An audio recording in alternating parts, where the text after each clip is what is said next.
అందరికీ నమస్కారం. ఈ వీడియోలో మనం తెలుగు మెథడాలజీకి సంబంధించి ఆధునిక కవులైన రాయప్రోలు సుబ్బారావు, శ్రీరంగం శ్రీనివాసరావు, దేవులపల్లి కృష్ణశాస్త్రిల గురించి తెలుసుకుందాం. రాయప్రోలు సుబ్బారావు భావ కవిత్వానికి తొలి ప్రతినిధిగా నిలిచి మార్గదర్శనం చేసిన కవి రాయప్రోలు సుబ్బారావు. ఆధునిక కవితా యుగకర్తగా గురజాడతో సమంగా గుర్తింపు పొందిన గొప్ప కవి రాయప్రోలు సుబ్బారావు. రాయప్రోలు సుబ్బారావు గారు గుంటూరు జిల్లా బాపట్ల దగ్గర గల గార్లపాడు గ్రామంలో 1892 సంవత్సరం మార్చి 3న జన్మించాడు. సుబ్బారావు గారు ఠాగూర్ శాంతి నికేతనంలోనూ కళాభ్యాసం చేశాడు. సుబ్బారావు గారు ఉస్మానియా విశ్వవిద్యాలయం తెలుగు శాఖ తొలి అధ్యక్షుడిగా సుదీర్ఘకాలం పనిచేశాడు. రాయప్రోలు రచనలను పల్లా దుర్గయ్య గారు 3 విధాలుగా విభజించారు. అవి: 1. అనువాదాలు, వీటిలో లలిత, అనుమతి లఘుకథా కావ్యాలు. ఉమర్ ఖయ్యూం పార్సీ రుబాయిలను మధుకలశంగా, సంస్కృతం నుంచి భజగోవిందం, సౌందర్యలపహరిని తెలుగులోకి అందించారు. 2. స్వతంత్ర కావ్యాలు, తృణకంకణం, స్నేహలత, స్వప్పకుమారం, కష్టకమల కావ్యాలు, ఆంధ్రావళి, జడకుర్చులు, వనమాల, మంజరి ఖండకావ్యాలు. 3. లక్షణ గ్రంథాలు, రమ్యాలోకం, మాధురీదర్శనంలు, పద్యరూప లక్షణ గ్రంథాలు. సుబ్బారావు గారి రచనైన రూప నవనీతం అనేది స్త్రీ మనస్తత్వ తాత్విక విశ్లేషణ గ్రంథం. 1909 సంవత్సరంలో ఆలివర్ గోల్డ్ స్మిత్ రచించిన హర్మెట్ ఆధారంగా లలిత కావ్యాన్ని, 1910 సంవత్సరంలో టెన్నిసే యొక్క డోరాను అనుమతి కావ్యంగా రాయప్రోలు సుబ్బారావు గారు తెలుగులోకి అనువదించాడు. రాయప్రోలు సుబ్బారావు గారు తృణకంకణము కావ్యంలో శృంగారం సిద్ధాంతాన్ని ప్రతిపాదించాడు. స్నేహలతలో అభ్యుదయ దృక్పథం, తృణకంకణంలో నవ్య సిద్ధాంతాల ప్రతిపాదన ప్రకారం రాయప్రోలు కావ్యాలు నవ్యకవితకు ఆరంభ గీతాలుగా విమర్శకులు భావిస్తారు. ఏ దేశమేగినా ఎందుకాలిడినా, ఏ పీఠమెక్కినా ఎవరేమనినా, పొగడరా నీ తల్లి భూమి భారతిని, నిలుపరా నీ జాతి నిండు గౌరవము అనే జన్మభూమి గేయం చాలా ప్రసిద్ధమైంది. శ్రీరంగం శ్రీనివాసరావు ఈ శతాబ్దం నాది అని సగర్వంగా ప్రకటించుకున్న మహాకవి శ్రీరంగం శ్రీనివాసరావు. శ్రీరంగం శ్రీనివాసరావు గారు 1910 సంవత్సరంలో జనవరి 2న విశాఖపట్టణంలో జన్మించాడు. శ్రీరంగం శ్రీనివాసరావు గారు శ్రీశ్రీ అనే పేరుతో ప్రసిద్ధులు. శ్రీరంగం శ్రీనివాసరావు గారి తల్లిదండ్రులు అప్పల కొండమ్మ, వెంకటరమణయ్యలు. శ్రీశ్రీ గారు ప్రాథమిక విద్యను విశాఖపట్నంలో, బిఏను మద్రాస్లో పూర్తి చేశారు. సంస్కృతం, ఆంగ్లం, తమిళ, ఫ్రెంచ్ భాషలలోనూ పరిజ్ఞానం సాధించిన శ్రీశ్రీ గారు ఆంధ్రప్రభ, ఆనందవాణి పత్రికలో సబ్ ఎడిటర్గానూ, ఆలిండియా రేడియోలోనూ పనిచేశాడు. శ్రీశ్రీ గారు 8 ఏళ్ల వయస్సు నుండే పద్యరచనను ఆరంభించి 15వ ఏట పరిణయ రహస్యము అనే నవలను రాశాడు. శ్రీశ్రీ గారు 1928 సంవత్సరంలో ప్రభవ అనే తొలి భావకవితా సంపుటిని వెలువరించాడు. మరో ప్రపంచం, జయభేరి, దేశచరిత్రలు, కవిత ఓ కవిత మొదలైన అద్భుత కవితలతో తెలుగు కవిత్వాన్ని శ్రీశ్రీ గారు తనవైపు తిప్పుకున్నాడు. శ్రీశ్రీ గారు 1950వ సంవత్సరంలో మహాప్రస్థానం అనే సంపుటిని రచించాడు. ఈ సంపుటితో తెలుగు సాహిత్యంపై, సాహితీకారులపై అమిత ప్రభావాన్ని కలిగించాడు.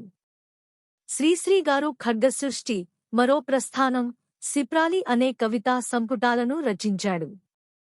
శ్రీశ్రీ గారు చరమరాత్రి కథను, 1+1=1 అనే రేడియో నాటికను, చైనా ప్రయాణం అనే యాత్రారచనను, అనంతం అనే కథను, ఆత్మకథను రచించాడు. శ్రీశ్రీ రాసిన తెలుగు వీర లేవరా దీక్షభూని సాగరా అనే గీతానికి తొలి జాతీయ ఉత్తమ తెలుగు గీతం పురస్కారం లభించింది. శ్రీశ్రీ గారి సినీ గీతాలు పాడవోయి భారతీయుడా, తెలుగు వీర లేవరా అనే సంపుటాలుగా వచ్చాయి. శ్రీశ్రీ గారు అనువాద కథలు, వ్యూలు అనే వ్యాసాలను రచించారు. కారల్ మార్క్స్ గతితార్కిక భౌతికవాద తాత్వికతను కవిత్వంలో సరళంగా శ్రీశ్రీ వ్యక్తీకరించాడు. సామాన్య మానవుడి సంక్షేమమే తన కవితా లక్ష్యంగా లోకానికి సందేశాన్ని శ్రీశ్రీగారు అందించాడు. శ్రీశ్రీగారి కుక్కపిల్ల, అగ్గిపుల్ల, సబ్బుబిళ్ళ, కాదేది కవితకనర్హం, హీనంగా చూడకు అని తన కవితా వస్తువును స్పష్టం చేశాడు. శ్రీశ్రీగారు సోవియట్ ల్యాండ్ నెహ్రూ అవార్డును, రాజాలక్ష్మి ఫౌండేషన్ పురస్కారాలను అందుకున్నారు. శ్రీశ్రీగారు 1983 సంవత్సరం జూన్ 15న మరణించారు. దేవులపల్లి కృష్ణశాస్త్రి. దేవులపల్లి కృష్ణశాస్త్రి గారు భావ కవిత్వంలో ప్రసిద్ధి చెందాడు. దేవులపల్లి కృష్ణశాస్త్రి గారు 1897 సంవత్సరంలో నవంబర్ 1న పిఠాపురం దగ్గరలో గల చంద్రపాలెం గ్రామంలో జన్మించాడు. దేవులపల్లి కృష్ణశాస్త్రి గారి తల్లిదండ్రులు సీతమ్మ, తమ్మన శాస్త్రి. దేవులపల్లి కృష్ణశాస్త్రి గారి బిరుదులు ఆంధ్రాశల్లి, కళాప్రపూర్ణ. కూచినరసింహం పంతులు, బ్రహ్మర్షి రఘుపతి వెంకటరత్నం నాయుడు గార్ల శిష్యరికల్లో విద్యను, మానవతా లక్షణాలను దేవులపల్లి కృష్ణశాస్త్రి గారు అలవర్చుకున్నాడు. దేవులపల్లి కృష్ణశాస్త్రి గారు కొంతకాలం అధ్యాపకుడిగా, ట్యూటర్గా ఉద్యోగం చేశాడు. దేవులపల్లి కృష్ణశాస్త్రి గారు బ్రహ్మసమాజం ప్రభావంతో బ్రహ్మసమాజ ప్రార్థనా గీతాలను రాశాడు. దేవులపల్లి కృష్ణశాస్త్రి గారు శాంతినికేతనం సందర్శనంతో నవ్యకవితలు, హరిజనాభ్యుదయ గీతాలు గానం చేస్తూ భావకవిత్వోద్యమ ప్రచారకుడిగా పనిచేశాడు.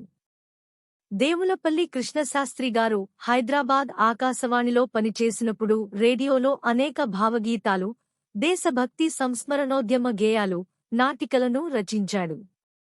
దేవులపల్లి కృష్ణశాస్త్రి గారు 1964 సంవత్సరం నుంచి మద్రాసుకు వెళ్లి సినీగేయ రచయితగా స్థిరపడ్డాడు. దేవులపల్లి కృష్ణశాస్త్రి గారు కృష్ణపక్షం, ప్రవాసం, ఊర్వశి మొదలైన ఖండకావ్యాలను రచించాడు. దేవులపల్లి కృష్ణశాస్త్రి గారు శర్మిష్ఠ ధనుర్దాసు, కృష్ణాష్టమి మొదలైన గేయనాటికలను రచించాడు. దేవులపల్లి కృష్ణశాస్త్రి గారు అతిథిశాల, బుద్ధచక్రం, కొత్తకోవెల, రాజఘట్టం, చౌరస్తా సంగీత రూపకాలు, అప్పుడే పుట్టి ఉంటే, బహుకాల దర్శనం, పుష్పలాలికలు అనే వ్యాస సంపుటాలను రచించాడు. దేవులపల్లి కృష్ణశాస్త్రి గారు పద్మభూషణ్ పురస్కారాన్ని అందుకున్నాడు. భావకవిత లక్షణాలకు లక్ష్యప్రాయమైన గీతాలను రాసిన భావకవి కృష్ణశాస్త్రి. పాత శబ్దాలకు కొత్త పరిమళాలను అద్ది ఆత్మాశ్రయ ధోరణిలో సున్నిత సంస్కృత పద ప్రయోగశైలితో కృష్ణశాస్త్రి గీతం నడుస్తుంది. భావకవిలోని స్వేచ్ఛాప్రియత్వం, అనుభూతి గాఢత, ఊహా వైచిత్రి కృష్ణశాస్త్రి కవితలో ధ్వనిస్తుంది. 1980 సంవత్సరం ఫిబ్రవరిలో దేవులపల్లి కృష్ణశాస్త్రి గారు మరణించాడు. ఈ సందర్భంలో శ్రీశ్రీ గారు ఆంధ్రదేశపు నిలువుటద్దం పగిలిపోయింది అని పేర్కొన్నాడు. మా వీడియోస్ కనుక మీకు నచ్చినట్లయితే లైక్ చేసి షేర్ చేయగలరు.